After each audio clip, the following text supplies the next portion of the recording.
So it's a simple thing. Fortunately, Prabhupada is the greatest devotee of Krishna, so there's no there's no lack of Krishna here in this book. So therefore we will continue reading from this book and to get to know Krishna, who he is and what he does and all the friends he has and etc. So we learn from Prabhupada. Right. Well, let's see. There were a couple of other points also. Let's see. I had some.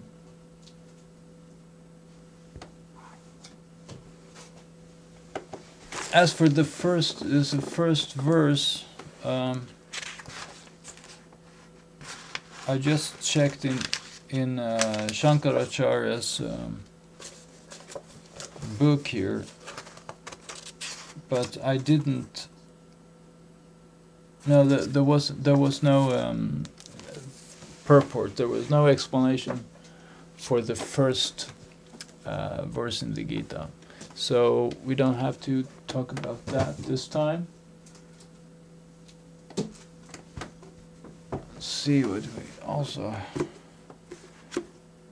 Maharishi has also. Let's see. We have. See what he says in the first verse.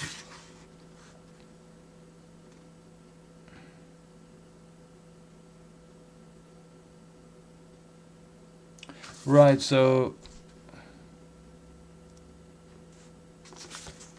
Like he talks about dharma and.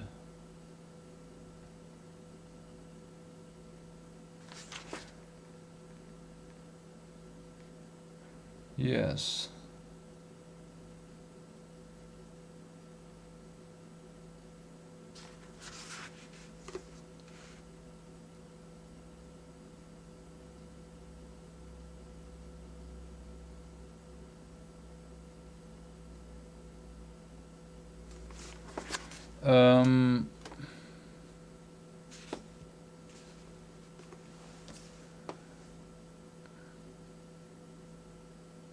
He makes a few points here. The Kurus are the members of the Kuru family, a leading clan of the time. So that is important to understand. Another thing that Maharishi says is that the first verse is the only time that Dhritarashtra speaks in the text of the whole Gita. So he's setting up something and then not speaking anymore. So that is interesting. Also, what is interesting here, he says, is that he mentions that Dhritarashtra was the blind king of the Kuru family. And his younger brother Pandu was managing the affairs of the kingdom for him. So when Pandu died, Dhritarashtra wanted to give the reins of the kingdom to Yudhisthira, the eldest of the 5 sons of Pandu, who was called Dharmaraj, the embodiment of righteousness, yes, for his noble qualities. But Duryodhana, the eldest of the 100 evil-minded sons of Dhritarashtra, by trick and treachery secured the throne for himself and began attempting to destroy Yudhisthira and his 4 brothers. Lord Krishna, as head of the Yadava clan, tried to bring about a reconciliation between the cousins. But when all his attempts failed and the treachery of Duryodhana continued and increased, war between the Kauravas and Pandavas became inevitable. It brought kings and warriors from all over the globe to take sides, according to the level of their consciousness, with the righteous Pandavas or the evil-minded Kauravas. The good and evil of the whole world formed the two armies.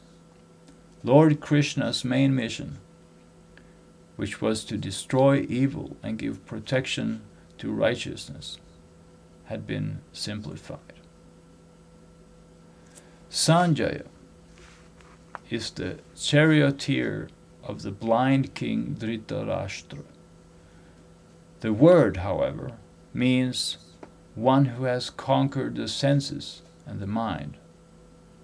Sanjaya was asked to narrate the details of the battle because he was clairvoyant and clairaudient, and at the same time impartial.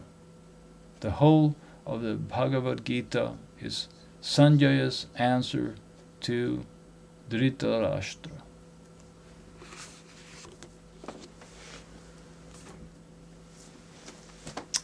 Alright, I think that this is enough for now, and I hope that you will have a nice time reading for yourself, perhaps chanting a little Hare Krishna, and being very happy doing so. So, until next time, namaste and goodbye.